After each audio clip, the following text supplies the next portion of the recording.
Welcome to the World United. Welcome to the World United.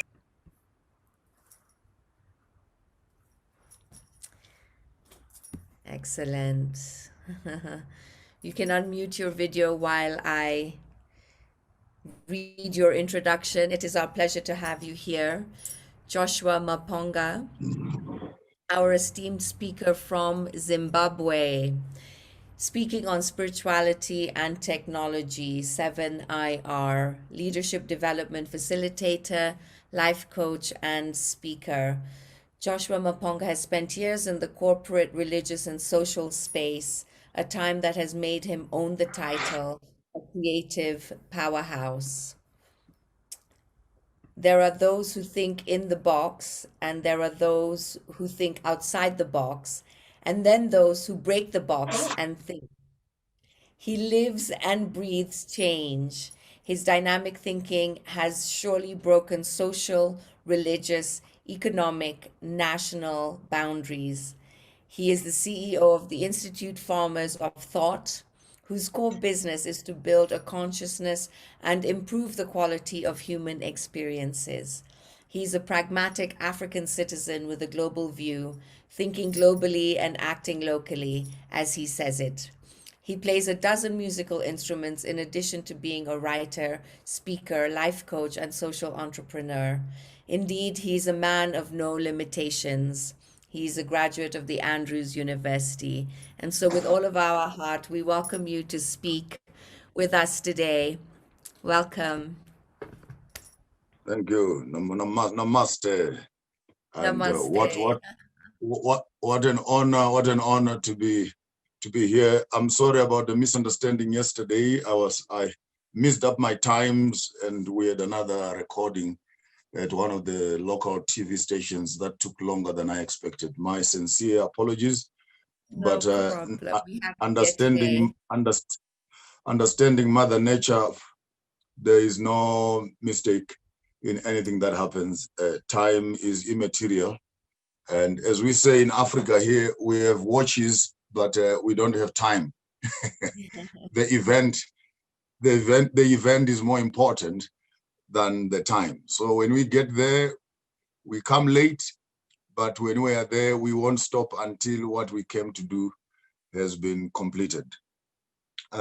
Without much ado, my background has been around religious and Christian space for the greatest and longest of time, where I have grown from a church boy to a minister to a bishop, so to speak.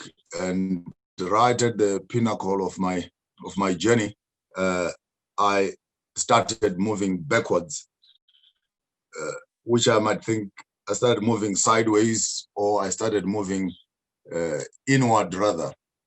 And that journey is not just coming easy.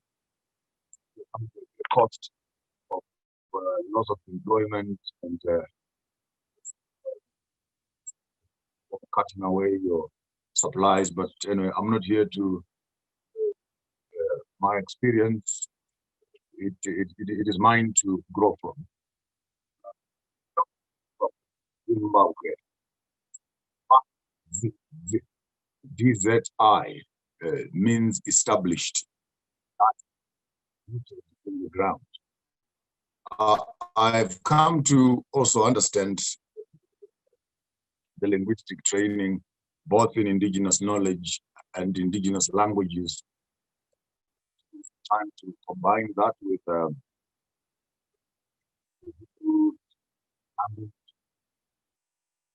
depends basically on information that one has received. And in the midst of a colonial education system, you know that you need to be mature enough to grow up and then what to throw away. And Africa still remains as one of the most sacred that our ancestors lost. Understand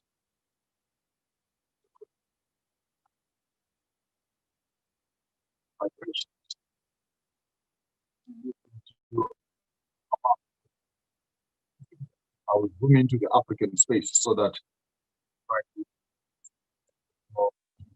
which is only a result of my studies, some time to speak of what I know. And I hope if I can be honest in doing that, other spiritualists around the world,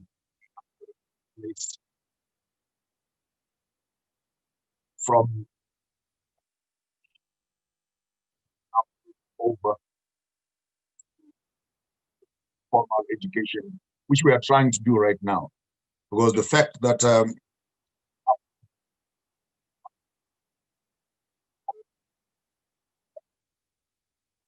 you want to call them, keeping their information down resulted in undermine our truth has not been seen as Africans and listen to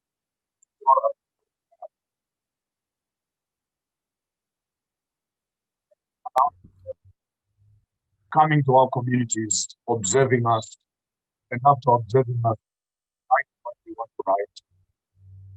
Continuously write as originals, they write as observers who are outside of the system. So when they find an African man sitting with two poles, the pole, and he's sitting next to the lake or the river, an outsider says, this man is worshiping, he's not worshiping the moon. He's just looking at a timepiece, see which direction the moon is going, what kind of winds are blowing above the lake. Is it going to be a fruitful year? Be bringing locusts? Are we going to have good rains? What challenges are in the air? So when you find a Kebla person sitting down, that is actually the colonial education system that we have gone through. The time, space. Similarly, so they find an African woman after she has given birth. A month or two later, they go to the river, go collect the mud that is next to the river, and they mix it with the cow dung,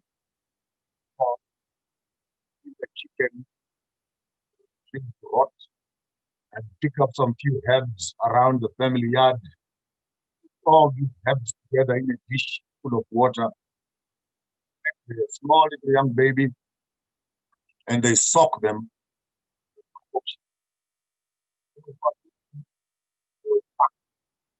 Horrible. Child abuse, dirty, this is filthy, everything else that you can mention. Of course, the child will catch a fever for the next few days. It's curable.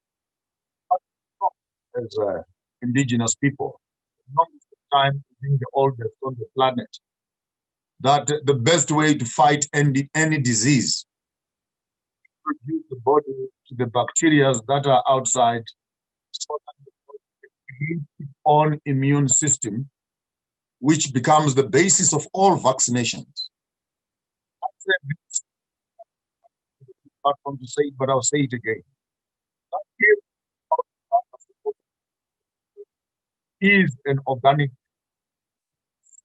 bacteria that is found in the ground and in nature. That bacteria and disease are in nature. Don't be afraid of corona laboratory disease. Also need a laboratory. So the African dish. Sorry to interrupt you, Joshua. Yes. Your internet, I don't know if you can move to a slightly different place because the we can hear your voice coming in and out. This I don't know if it's the sound or the internet connection. Allow me, give me half a minute. Let me try and move into the house. I was in my Okay. sanctuary here. Let me move into the house. Maybe the signal is better, But we or can maybe hear you. other signals from my. ancestors are stronger here.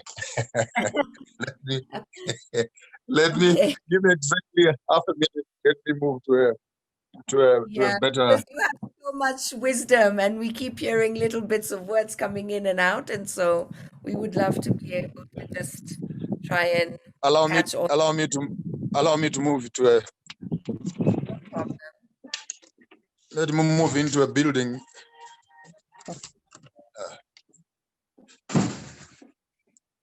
No problem.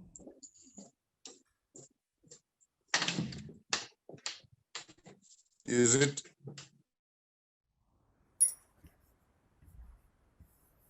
Oh, now we've lost. Now we've got you on frozen. Can you hear me?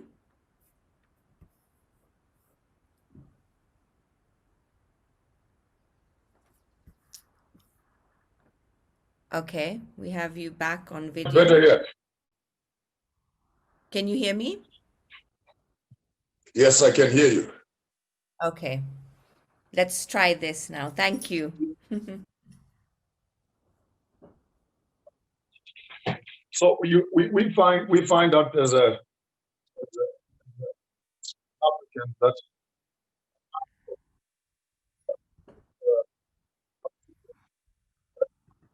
start the child is going to be Still not able to hear you. Sorry. Um, can everyone hear Joshua? Or yeah, maybe if we turn off the I'll try some magic. I'll try some magic shortly. maybe the vid if you turn off your video and you just speak through the audio, that's also okay. I'm trying to do one of the two.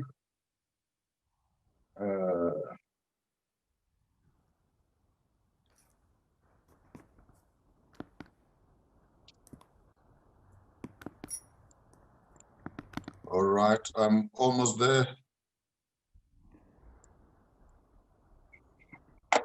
Oh, technology. 7IR, yeah? 7i.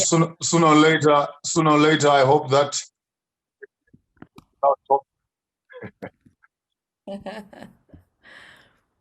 Well, I mean, even if you want to stop your video, 'cause Okay. that might be. Okay, let me do that. And I will just. You'll have to accept me on the other. You'll have to accept me on the other, on another invite. I've just logged in on my desktop.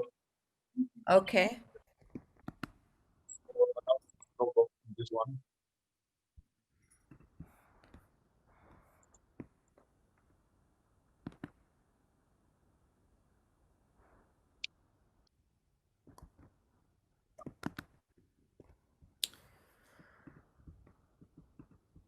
There we are.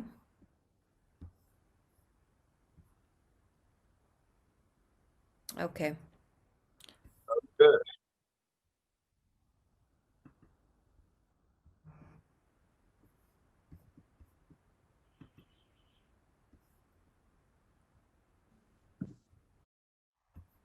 Yes. Great. Greetings once again. Am I audible enough? Yes, now you are. How is that for everyone? Better. Perfect. Much better. Perfect. Wonderful. Okay. Thank you. Thank you. So we understand that as indigenous people that our knowledge systems have been rather quote unquote deemed as primitive, but in their primitiveness, that's where actually medicine, the greater alchemy knowledge systems are actually based on. I remember as a young boy growing up when my young brother contracted chicken pox. It was very interesting to note my mother taking all of us as young boys and putting us back in one blanket together with the sick brother so that all of us could actually be infected with the chicken pox, and we all get healed. We all get sick at the same time. We all get immunized at the same time.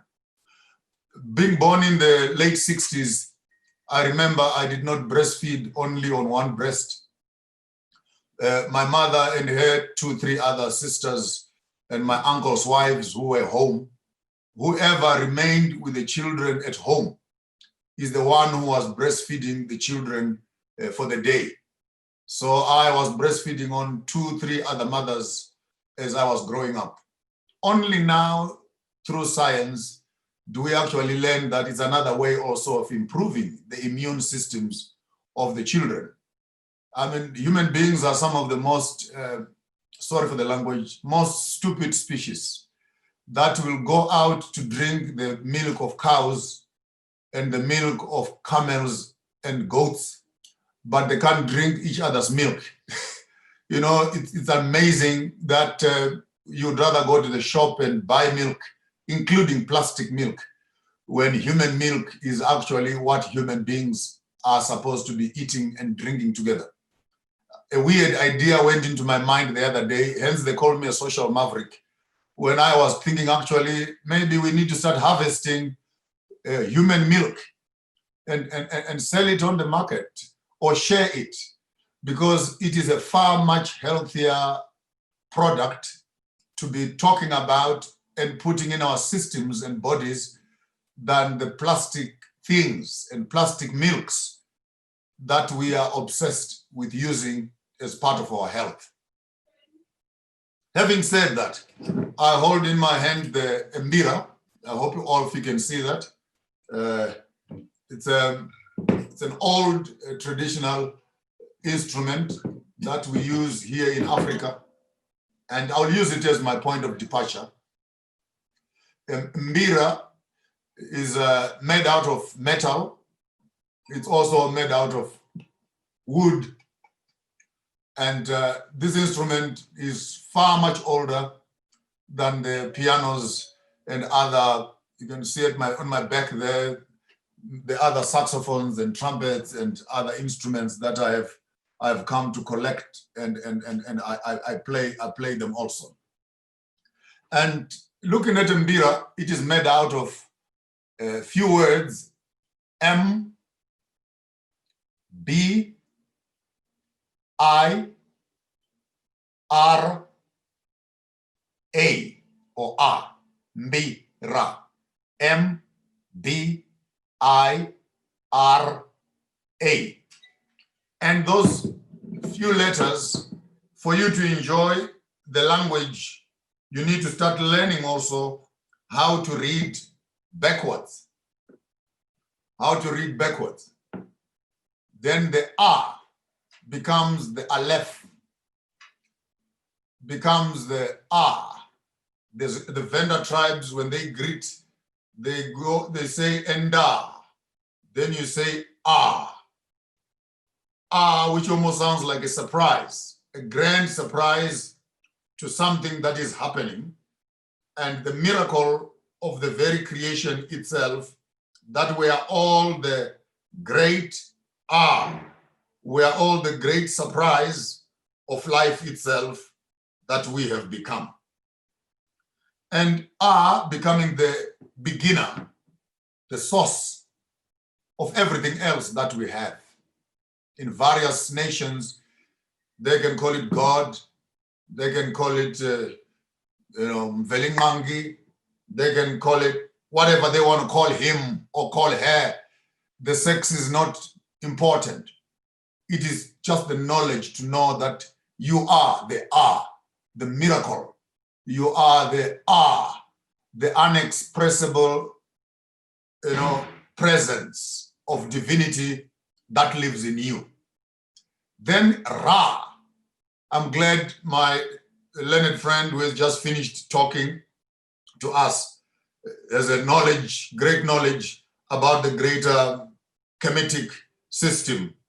And within that, you find that Ra is the sun or the present divinity that lives with us, which has helped us to punctuate and measure our time.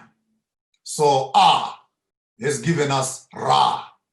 Ra, which is this energy that makes life on earth possible. Then Ra, I'm reading backwards. Ah, then Ra. Then Ra is sacredness, holiness, special, different, set aside, designated for holy use and specific spiritual importance. Therefore, Ah has given us Ra. And in the midst of Ra, we have become Ra, sacred spaces of our own existence. We don't just become human beings, but we are sacred human beings, the whole human body. Hence, we speak about the sacredness of life or sanctity of life, because it is Ira. Ira means holy. Ira means important, spiritually important. Then after Ira, you have Bira. Bira is an event where people come together. People gather together. It is an assembly. Actually, the word church or the word sanctuary or the word temple speaks of a building. But in African understanding, Bira is not a building. Bira is the event itself, the spiritual event itself, which becomes the core of the people coming together.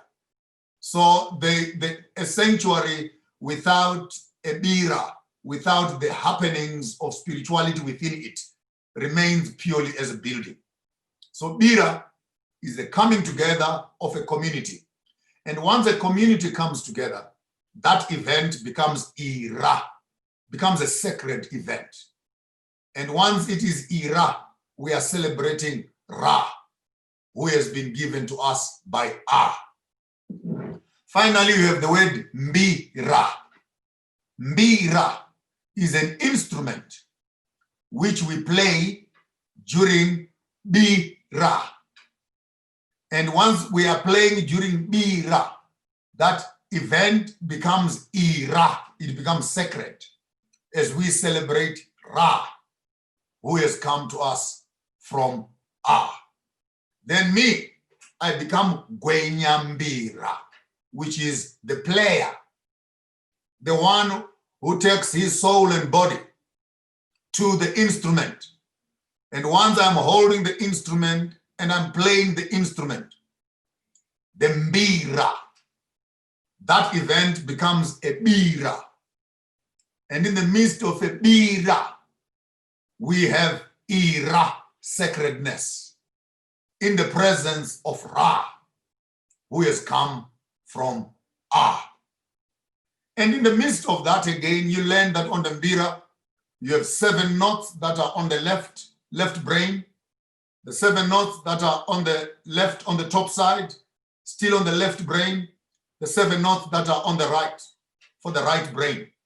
So the music instrument itself is designed in such a way that it allows the left brain and the right brain to be working together. As it were, you must become ambidextrous, that your left hand must play one harmony while the right hand is playing another harmony.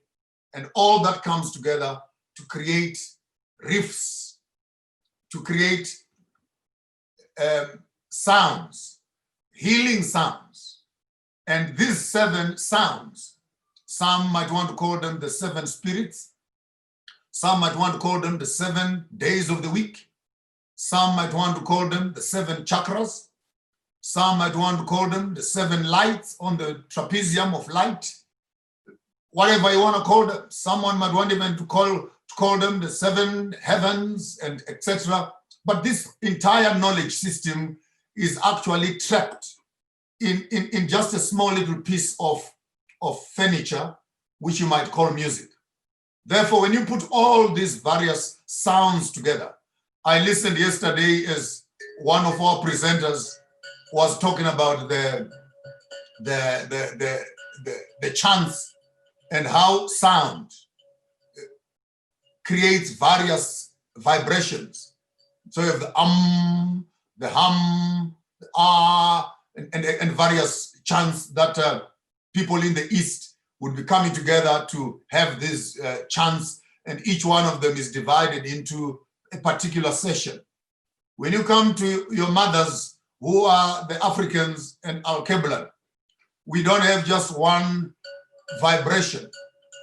We actually create all the 7 vibrations into one big harmony that works to treat the various parts of the human psyche at different spaces. And one has to listen very intelligently to be able to pick up these vibrations and how they treat. And by the way, depending on the one who is playing, he becomes the minister. And depending on the note again that I'm playing, it reaches every person at their point of need at various moments. My time is not much, but if I had an opportunity, I would play for you maybe just 2 minutes or 1 minute of a certain vibration on the Mbira, and hope that will reach you. I may not know exactly where you are in your spiritual space, but if you listen with your chakras, when I strike a certain note in your spirit, if that's where the trapped energy is, you can actually hear the Mbira knocking on that chakra, opening up the greater doors of the human vibration system. And we know that sound and voice and music remain the greatest form of creation. We call the rains with our voices. We love each other with our voices. We fight with our voices. We call with our voices. We repel with our voices. Both verbal and non-verbal communication, all of us can hear that, because life is actually trapped in this space of vibrations. So that's how a mother can tell my child is hungry and the child cannot even speak. Simply by hearing the cry of the baby, the mother can tell, is this vibration in the stomach where there's no food? Is the vibration on the lower abdomen that the napkin is now dirty? Is the vibration in the, you hear a mother tell you a whole composition of what their child is saying, and the child has said nothing at all. They just look at the mother, and the mother can write a composition, a full book, because she has the waters in her womb, and the waters in her, with the waters in her child, have a language which is non-verbal, which the mother translates into language and into responses. So I'll do a song for you, small little song. And I've written about 600 songs, so I've run out of names of songs. I'm just playing now. Whatever you want to call the song, you call it whatever you want to call it. But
something like that.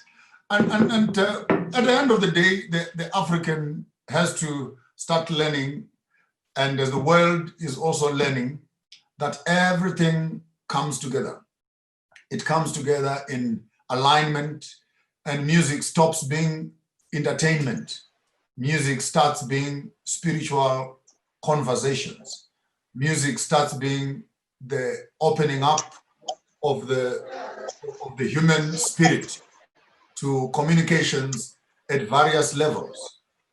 I conclude with the 7IR, which becomes very critical. I wrote a paper a few months ago. I think I will look for it and I will share it with the group, which will be a gift for me to the world. The Khoisan, the Hottentots, and the Aborigines, and the more indigenous tribes on the planet have been deemed and called primitive. But in their primitiveness, okay, I think we have an interruption there. In their primitiveness, you tend to find that they actually have the knowledge systems that we need. The Western world would want to make this world a concrete jungle by putting blocks or flats everywhere, tarred roads and satellite dishes and what, and we think we're progressing. But the question is, okay, if you make this whole world a concrete jungle, what food are we going to be eating? What quality of air are we going to be breathing? What will happen to the animals, the insects, the fish, and everything else that is depending on the nature that we are destroying? My submission, therefore, is that technology must not come at the high cost of destruction of the human habitat. We don't become civilized because we have blocks and books and switching on lights around us. My definition of success and development, therefore, is humanity living in harmony with nature. Humanity living in harmony with nature.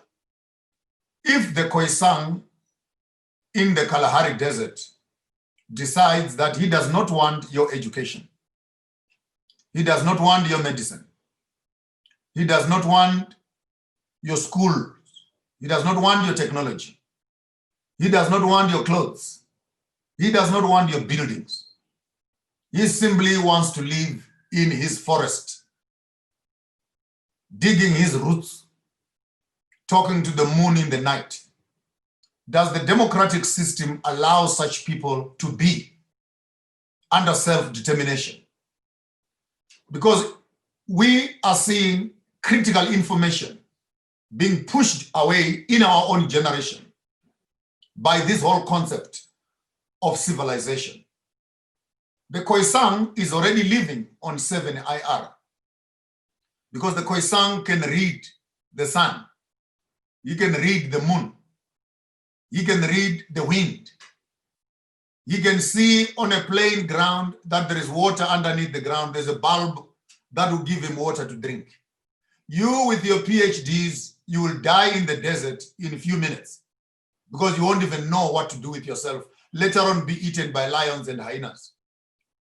But in their primitiveness, they already are living in the 7IR where they can speak to the animals, they can speak to each other, they can travel vast lands, and they are organic because they make these small little temporary shelters, in some certain cases, no even shelter, sleep under trees, and they are totally in sync with the soil underneath their feet, the wind around them, the clouds above them, and the sun that shines on them. Indigenous knowledge systems, therefore, we needed to visit them and harvest that knowledge before it disappears forever.